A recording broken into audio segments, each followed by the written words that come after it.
All right, all right. Hey, everybody. Welcome back to Scale Smarter. I am Ollie Taylor from Wisdom and Wayfinder, joined by my co-host, Frank Majorana from JustWorks. How's it going, Frank? Going well, Ollie. Good morning. Good morning. Good morning indeed. It is a nice, beautiful day outside, so we're going to enjoy this false spring before that cold weather returns next week. Yeah.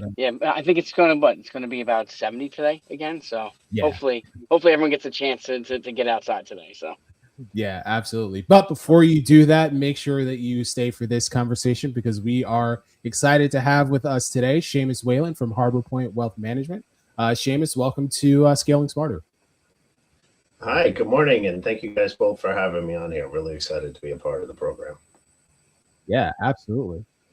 Before we jump into the rest of the conversation, there are some important disclaimers that I must absolutely give.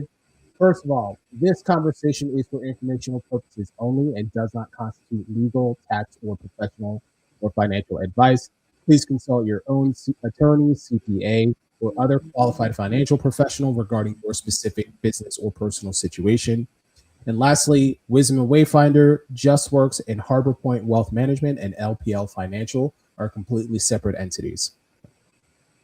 All right, so with that, Seamus, why don't you just give us a quick intro to who you are and what it is that you do and how you got to this point in your business? Yeah, absolutely. Thank you. So my name is Seamus Whalen, and I'm the founder of 𝘁𝗵𝗀𝗀 Wealth Management. So we're an independent advisory firm focused on helping individuals, families, and business owners make smarter financial decisions and navigate the complex financial planning issues.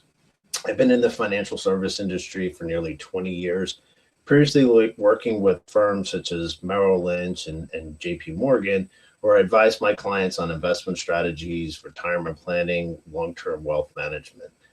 And I founded 𝘁𝗵𝗀𝗀𝗀 Wealth Management to provide a more personalized and comprehensive approach to financial advice, helping clients align their financial resources with their long-term goals and the life that they want to live.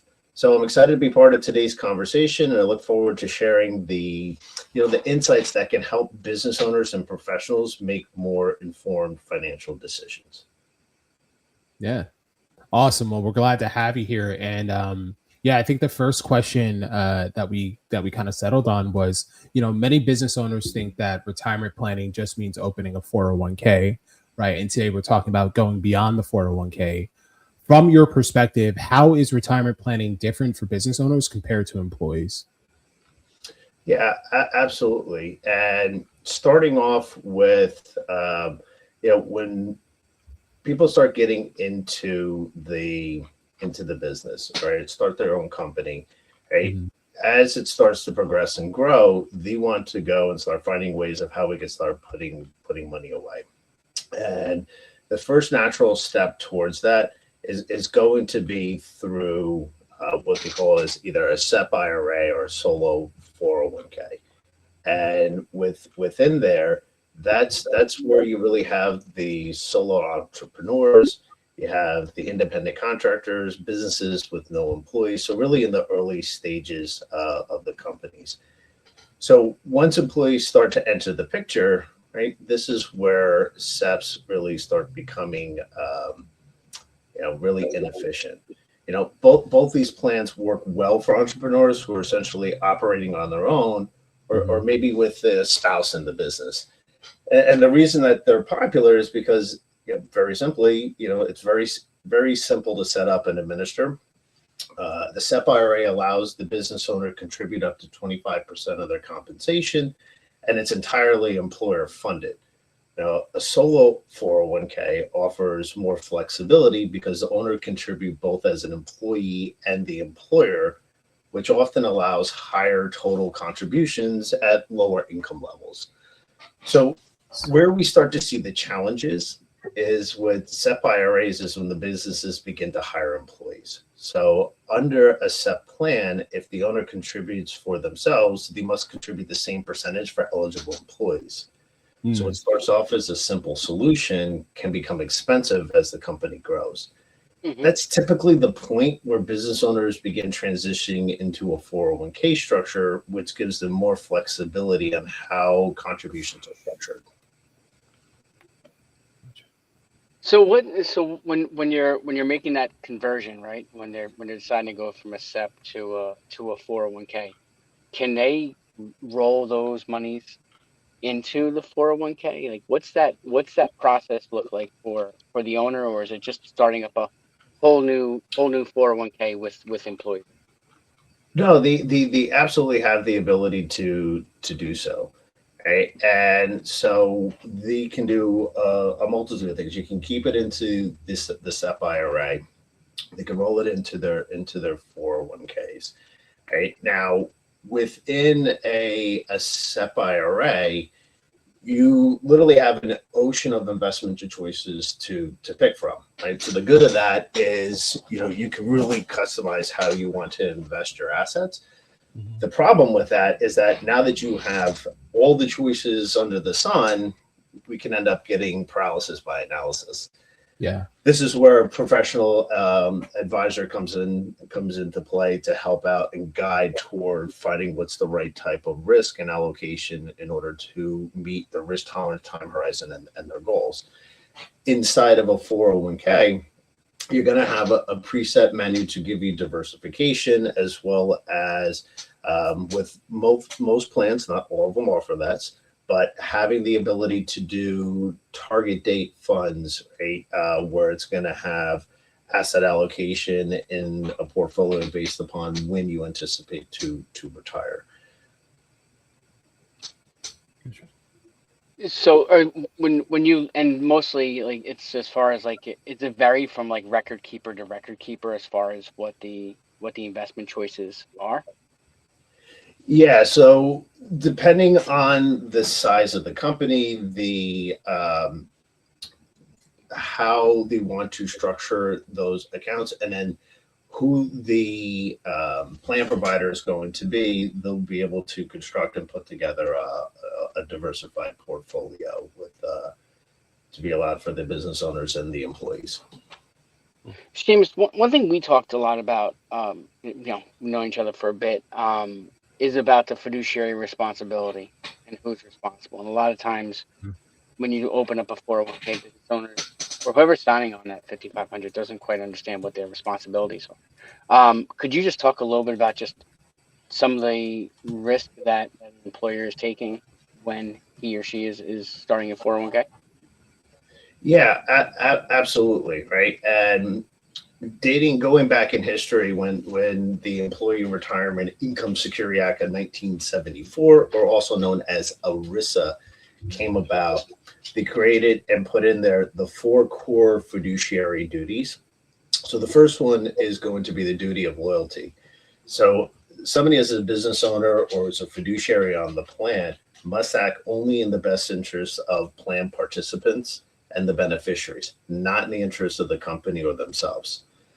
What this does is this avoids conflict of interest. It ensures decision benefits the employees participating in the plan, and the fees included with that must be reasonable for the services that are provided. The second part of it is the duty of prudence. So fiduciaries must act with care, skill, prudence, and diligence that a knowledgeable professional would use. So what this means is that following a documented process when making plan decisions, reviewing plan investments regularly, and monitoring service providers and their fees. So a prudent process is more important than really the investment performance itself. The next part of it is really the duty to diversify investments. So plan fiduciaries must ensure that the plan offers diversified investment options so participants can manage their risk appropriately. Your typical diversification includes large cap funds, international funds, bond funds, or target date funds, as well as stable value or cash options. The last part is the duty to follow the plan documents.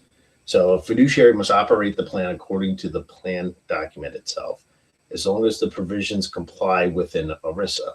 So this includes eligibility rules, contribution limits, matching formulas, or vesting schedules. And failure to follow the plan document is a very, very common compliance issue.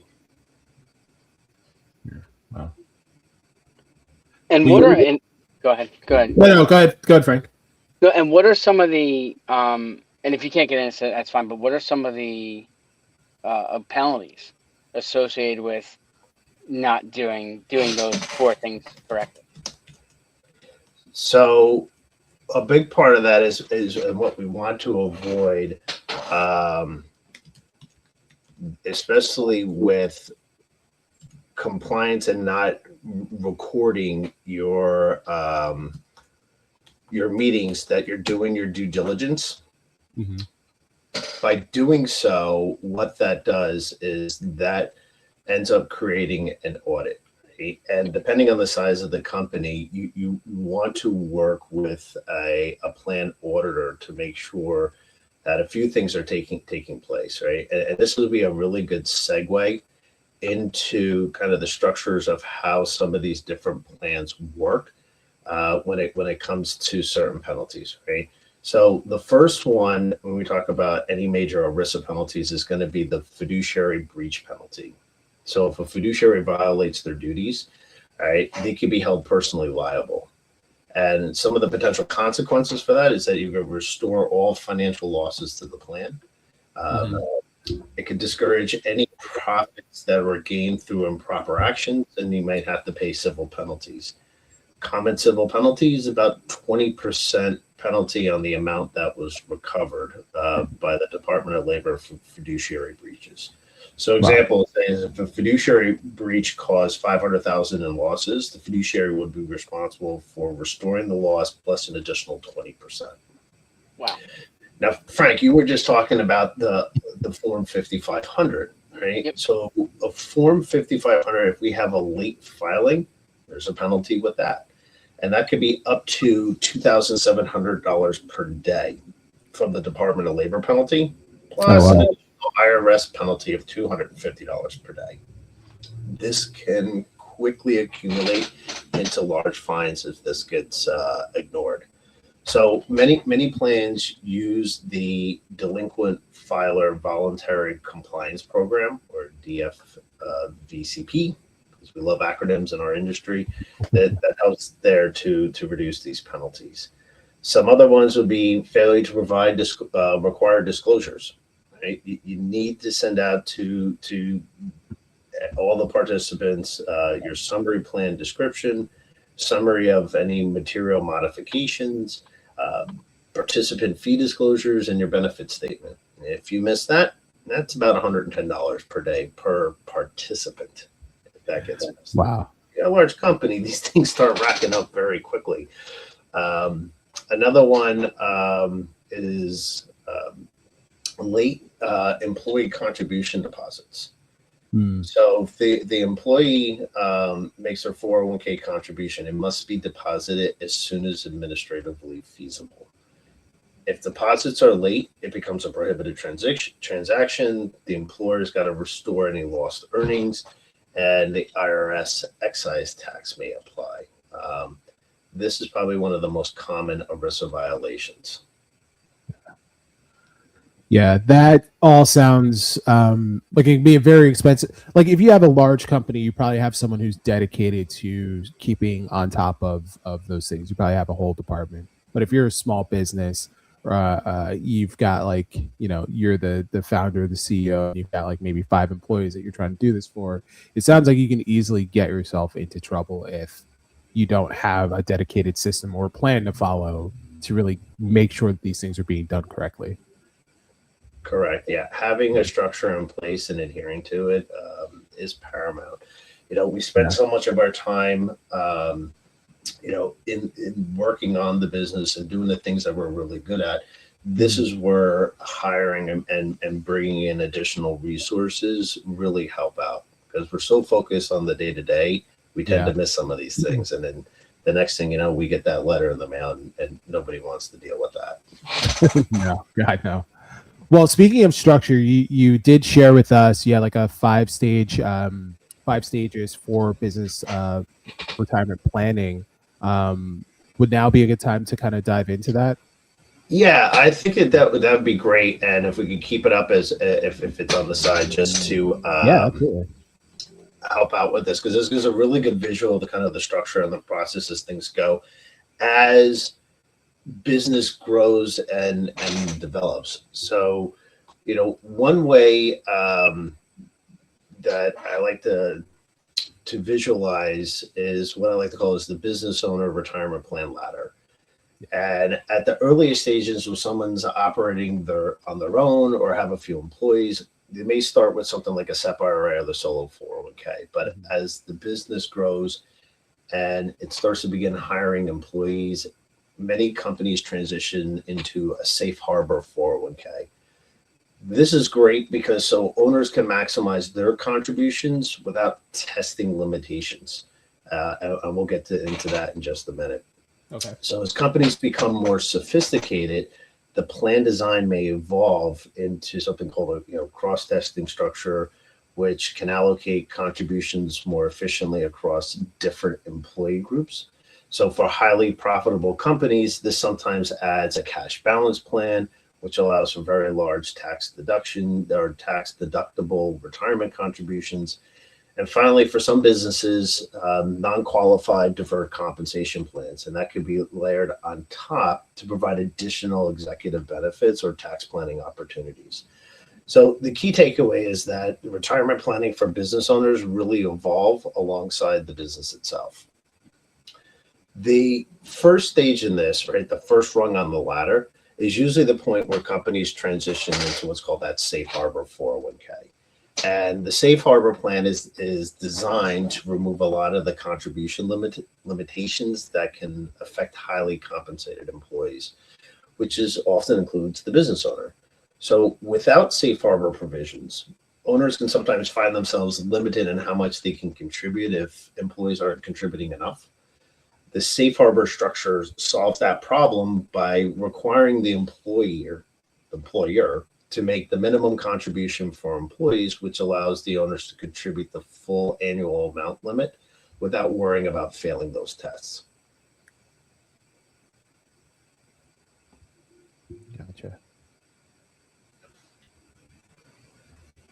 Sorry, and So, I just want to add. Yep. Sorry, just want to add another disclaimer as well. Remember, this conversation is for informational purposes only. It does not constitute legal, tax, professional, or financial advice. Please consult your own qualified professional for your specific business situation.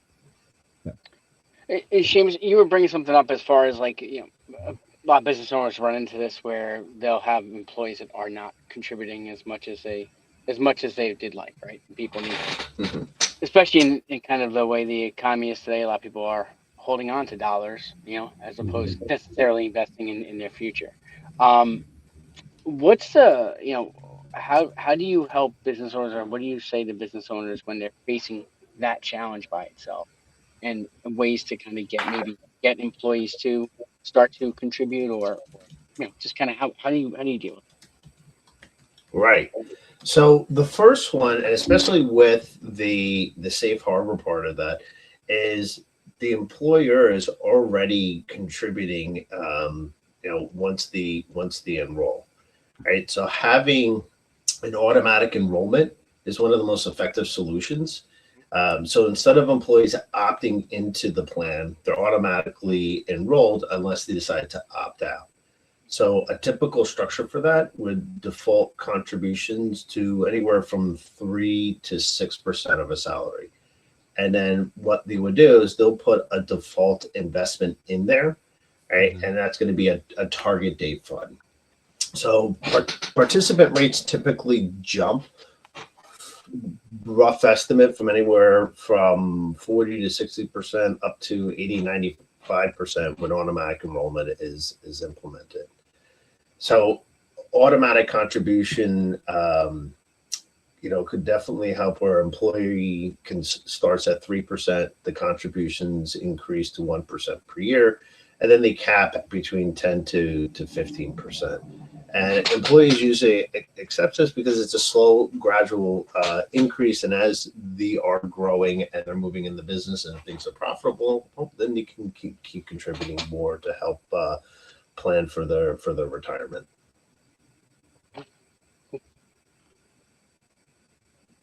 So along those lines, right? You're investing. The small business owners are investing in their employees. Then hopefully the employees are growing. Could you talk a little bit about how non-qualified comp is used as kind of a handcuff for keeping Yep. talent. Yeah, we're going to get into that because that's going to be towards the latter stages as we move up the rung. But I would like to start with a situation that I came across as clients were transitioning from getting things started to getting off the ground. So for an example, I worked with a small consulting firm that had about 8 employees, and the owner was earning roughly about, say, $250,000 a year. And they originally had a simple IRA, which limited their contributions significantly. Once we transitioned into the Safe Harbor 401k, the owner was able to increase their annual retirement contributions substantially while still providing a meaningful benefit to their employees. So for that business, it was the right next step in the evolution of their retirement plan. Now, as the plan or the business grows, right, what questions I tend to get is like, what else can we do, and how do we start enhancing what we're able to offer to our employees as a thank you for making the business successful, because we all can't do it without you. And so as the business becomes more profitable, the next layer often involves adding profit sharing and to the retirement plan. So this allows the company to make additional employer contributions on top of the 401k deferrals. And one of the advantages of profit sharing is the flexibility. So unlike the safe harbor contributions, right, profit sharing contributions are discretionary. So meaning the company can adjust them depending on how well the year went financially. Oh, so if they have a good year, then they can actually contribute more. Is that what you're saying? Exactly. Right? And from a tax planning perspective, this can be very powerful because it allows the owner to shift more of the income into tax deferred retirement savings in profitable years. So a good example of that comes to mind is a construction company owner. He's in his mid-40s. His business has grown significantly, and now he's earning close to $500,000 annually. So by layering profit sharing plan alongside the Safe Harbor 401k, we were able to substantially increase the total retirement contribution he can make per year. At the same time, the plan still provided benefits to the employees, which helped with the retention and a little bit of the morale. That's really where retirement planning begins to intersect with both tax planning and business strategy. Nice. Yeah, so it sounds like because I think when we were talking about this in the planning for this conversation, that you could pretty much use this as like not just a benefit, but it's also part of the company's financial strategy, right? Yeah, that's exactly right. And that's where we begin to look at more sophisticated plan design. So the third on the rung, as you'll see, is this cross-tested plan design, and it's sometimes referred as a new comparability design. So this allows contributions to be allocated across different groups of employees while still complying with the IRS rules. What this means is in practice, is that contributions can be structured differently for owners and say senior leadership compared to younger or lower paid employees. So when designed properly, this allows the business owner to significantly increase their own retirement contributions while still providing fair and meaningful benefits to their employees. So they're actually able to invest or invest more, actually more dollars because of that. Correct, right? Yeah. So with this strategy, it's used in qualified retirement plans, so it allows the employers to allocate different contribution percentages to those different groups. It's commonly used by business owners and professional practices like doctors, dentists, law firms, consultants, who want to maximize retirement contributions for owners or key employees while keeping the overall employer cost manageable. So these still must comply with the rules under ERISA, right? And so what happens with this though is, so instead of testing contributions as a percentage of pay today, cross-tested plans convert contributions into a benefit at retirement. So this method allows the plan to demonstrate that contributions are equitable when projected to retirement, even if current contribution percentages differ between the employee groups. Often you hear this described as rate group testing. Mm-hmm.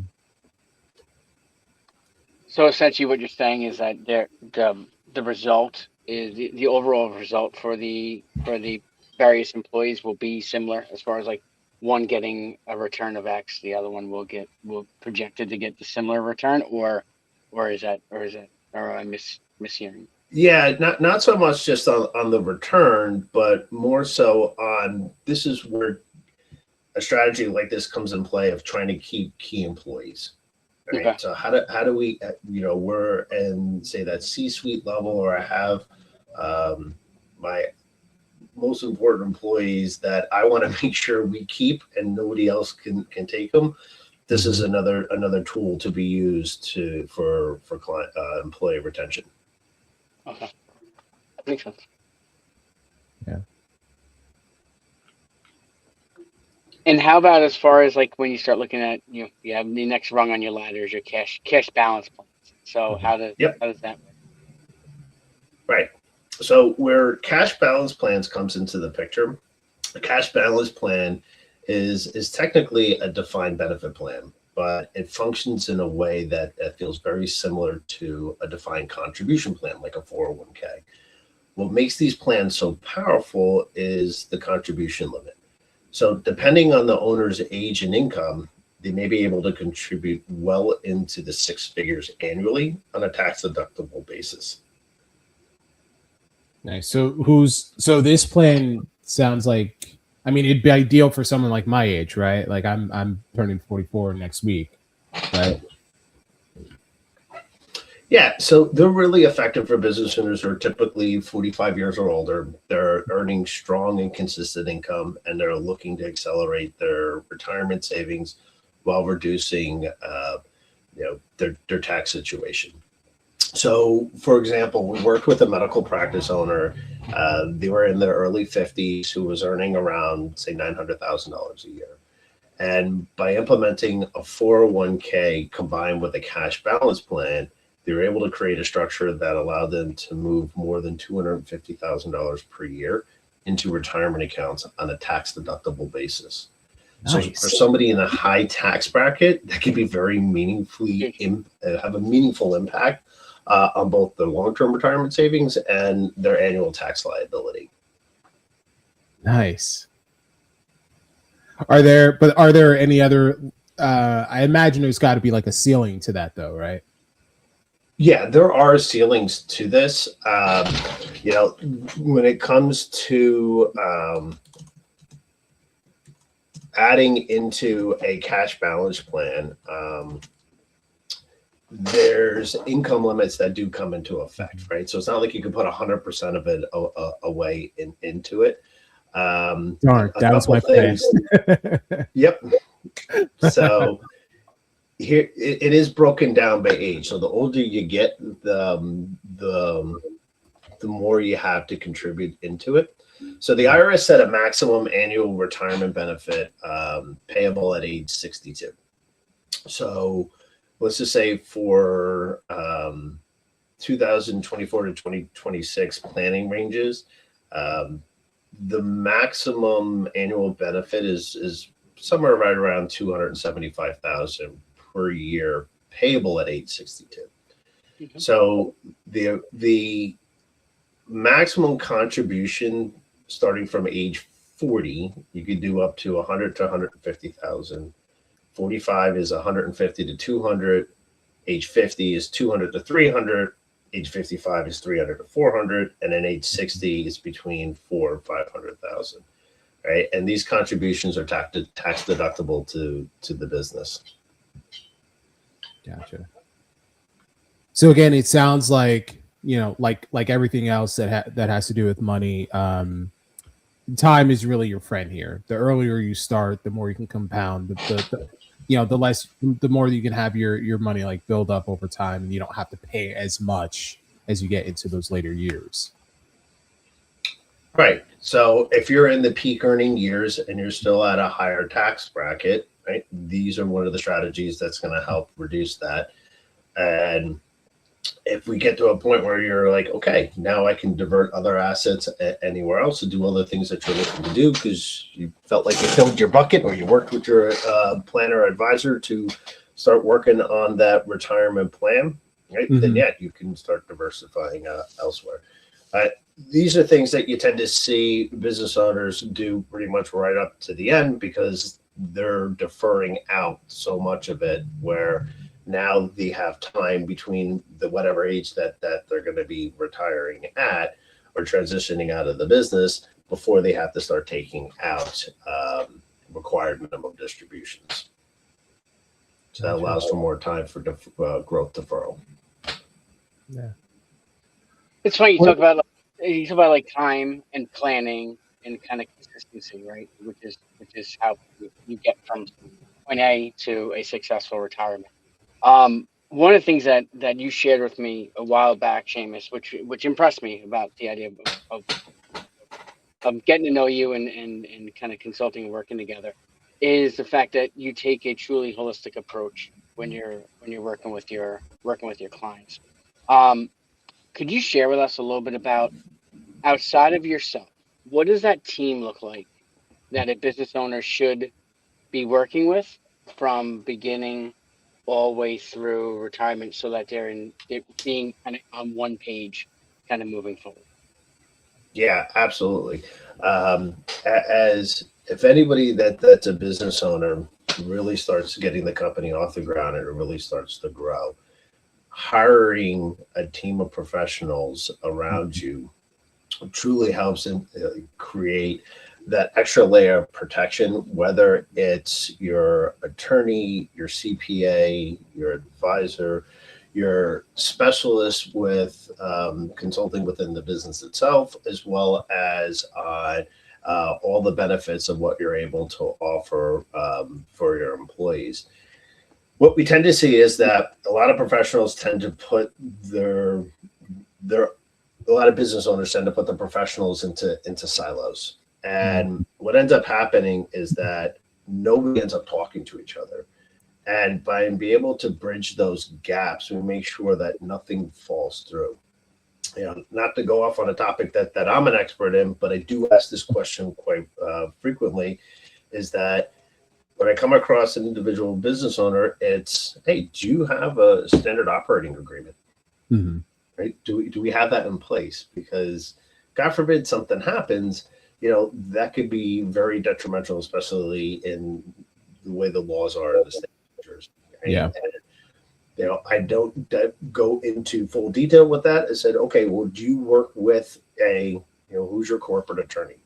Because these are important things to make sure that they're covered. We check that box, and now that's one less thing that you have to worry about.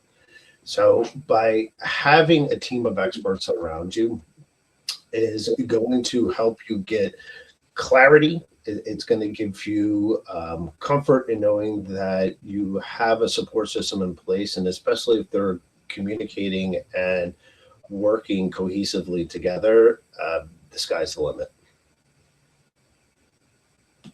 And when you look at that team, and you're working with the owner, how, and this may vary, maybe kind of event driven, but how often do you recommend business owners meet with their team of professionals and evaluate not just retirement, but some of these other pieces? Yeah, it depends on the complexity and what they're looking to accomplish. I meet with my clients or the business owners. We want to do at least twice a year, especially when looking at the retirement savings plans. Right, we want to do that on an annual basis to review it, to make sure that there's been any changes to it, be able to run comparables of what else is out there, so that, hey, if they might end up being in a really good plan that fit the billing years ago, but as the business evolved, right, they've outgrown it without them even realizing it. Yeah, that's definitely something I see happening a lot. Is, you know, they kind of have the plan they started with, and they don't. And we talked about this with when we had Faye on, in terms of, you know, a lot of business owners don't plan for the success that could be coming down the pike. You know, they kind of just they just run with what they started with, and they just assume that that's efficient. You know, or they just plan for what could go wrong, but not for how well things can go as well. Yeah, absolutely. All right. So having that vision and looking down the road of not just where things are from a day, a week, a month, a quarter, but hey, years down the road, you know, do we have the business plan structured in place that we want to get there? What are the other things that we're not thinking about, right? So this is why I was jumped at the opportunity to get on and talk about all the different ways of how businesses can really start evolving and thinking of ways of how they can contribute more, save more in terms of the tax deferral that they might not be aware of. You know, we talk about business owners a lot about, you know, how they're focused on growing their business, how they're focused on what they're great at, right? You're a contractor or whatever they may be. They're good at that particular skill. That's why they got into business. It wasn't to be the master of retirement plans. It wasn't to be the master of business practices or hiring or other stuff. So it brings to the point of really hiring a team of consultants, which you bring up, which is important. I do have a question on stage 5, which kind of lands into my world a little bit more. When you start talking about HR, you start talking about people operations, you talk about keeping key people. Talk a little bit about non-qualified deferred comp, and specifically what businesses, because we do a lot of work with startups, what businesses should keep in mind when they're putting these plans in place, and what employees should look. Oh, exactly. So with deferred comp, right? These are usually for companies that have large contribution limits, but you know there's still a ceiling within a qualified retirement plan. So once an owner has like maximized their qualified retirement plan options, some businesses begin exploring the non-qualified deferred compensation strategies.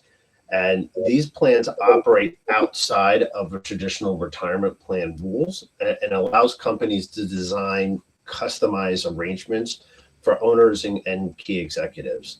So they're often used for, you know, executive retention, succession planning, or additional tax deferred opportunities. The most effective retirement plans, you know, really evolve as the business grows. So what starts as a simple plan for a small business eventually becomes a comprehensive strategy that supports tax efficiency, employee retention, wealth accumulation, and ultimately the owner's long-term planning exit. Yeah. Awesome. And what are some of the implications that the employee should look out for when they're getting, you know, whether it be stock options or whatever it may be, that sometimes people are not aware of that they should be? Yeah, so typically, you know, especially when we talk about non-qualified deferred compensation, it's typically offered by larger companies, publicly traded firms, or highly profitable private companies, right? The one that always seems to come to mind is generally going to be, doctor practices, as well as the legal practices. But even in the larger planning side of it, right, for large companies like the Apple, Microsoft, J&Js of the world, you know, they generally offer bonus, salary, and stock compensation.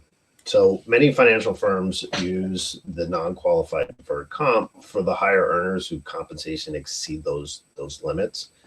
And when it comes to what are some of the key features about this is that participants, can be limited to select employees, right? There is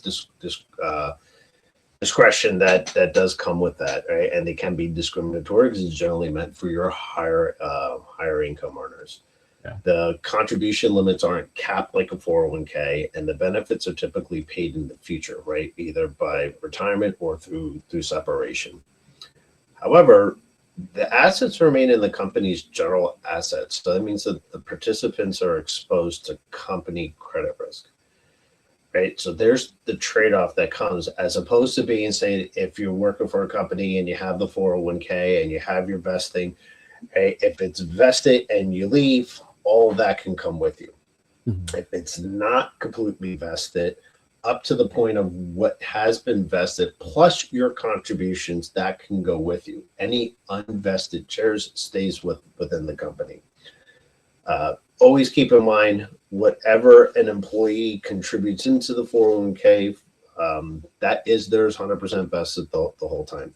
That's transportable with you at a moment's notice. So many companies offer the non-qual deferred comp plans to executives and key employees as a way just to defer income beyond the limits of their traditional plans. They also allow participants to postpone taxation on compensation today in exchange for receiving those benefits in the future.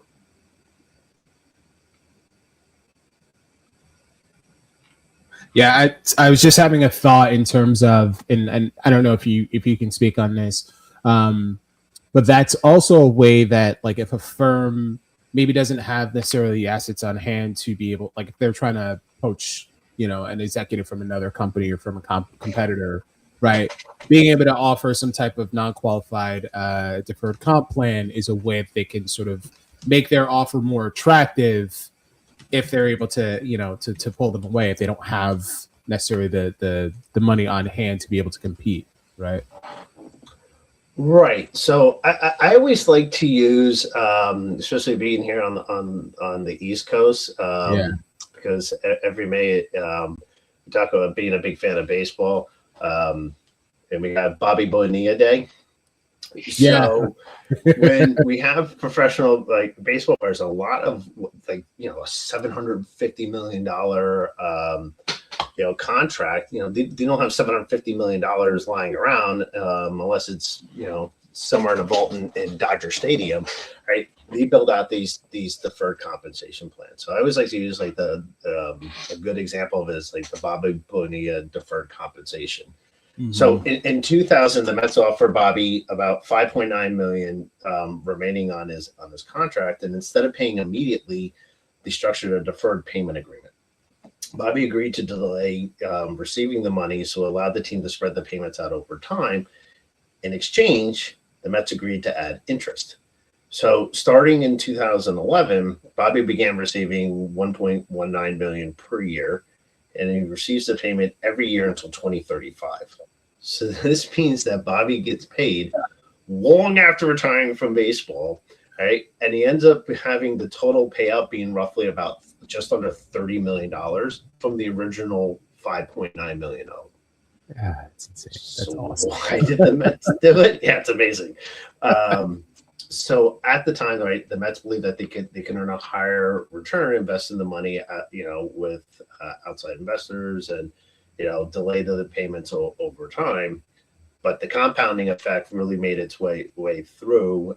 So Bobby Bonilla Day, he has no problem cashing that check, every year, and we still got the 2035. How about that?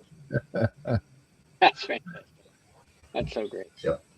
I could use a Bobby Bonilla. I could use a Frank Majorana day. That'd be nice. Oh, there we are.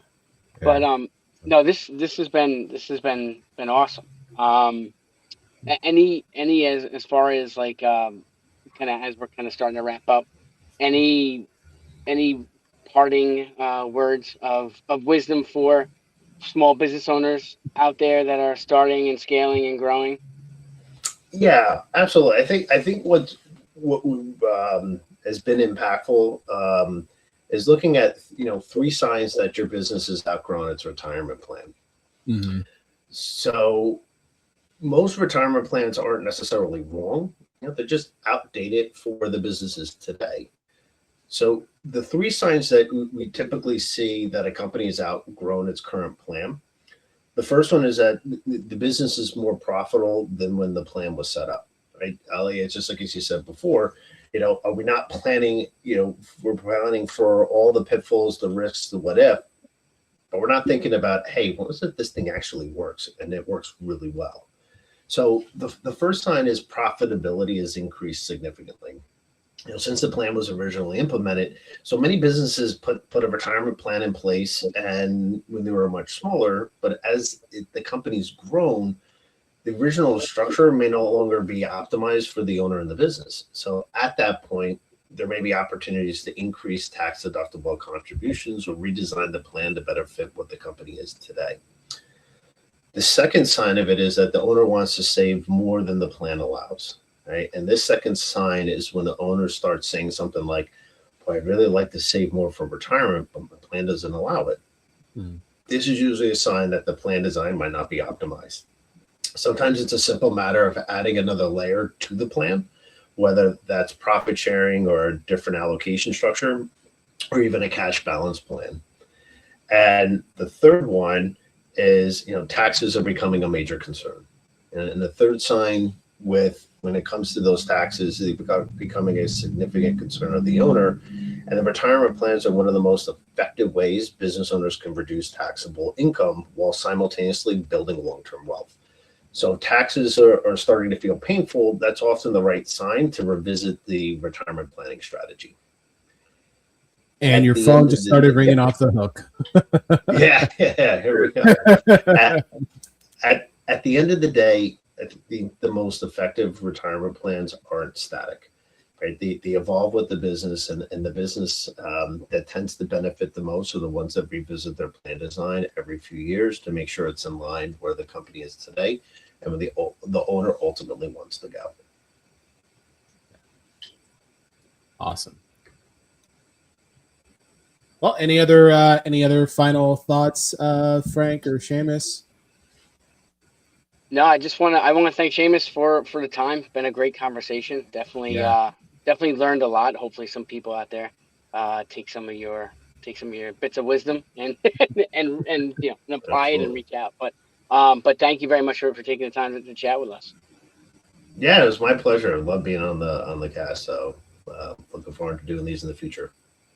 Yeah, we'll definitely have to bring you back for more conversations, just because this is definitely something that I want to increase my knowledge and familiarity with, and just being able to understand what it is that you do when I talk to the clients that I'm working with, and just being able to listen out for those signals of, hey, like you said, taxes starting to get painful. They want to maybe save for retirement. They're starting to look at, exiting the business at some point, making sure that I can hear the right things to be able to say, like, okay, this is the time for you to start talking to Seamus, right? Because time is really your biggest advantage when it comes to whatever stage of the retirement ladder that you're in. Absolutely. Yeah. All right. Awesome. Okay. Well, that is our time for today. Let's see what we have coming up next. March 25th. We're going to be speaking with 𝗲𝗶𝗀. I hope I'm pronouncing it correctly. From 𝗵𝗀, we're going to be talking about from intro to opportunity, business networking strategies. And we hope to continue to see you all here for the next Scale Smarter series. We're not here next week, but this will be on the 25th. And if you have any topics or subjects or questions that you would like us to dive back in on with some of the professionals that we've had on so far, especially if you rewatch this one, please let us know. Shoot me a message or shoot Frank a message. We'd love to bring back Seamus and all the other professionals that we've had to continue to dive deeper on some of these topics. Awesome. Thank you so much. All right. Take care. Take care, guys.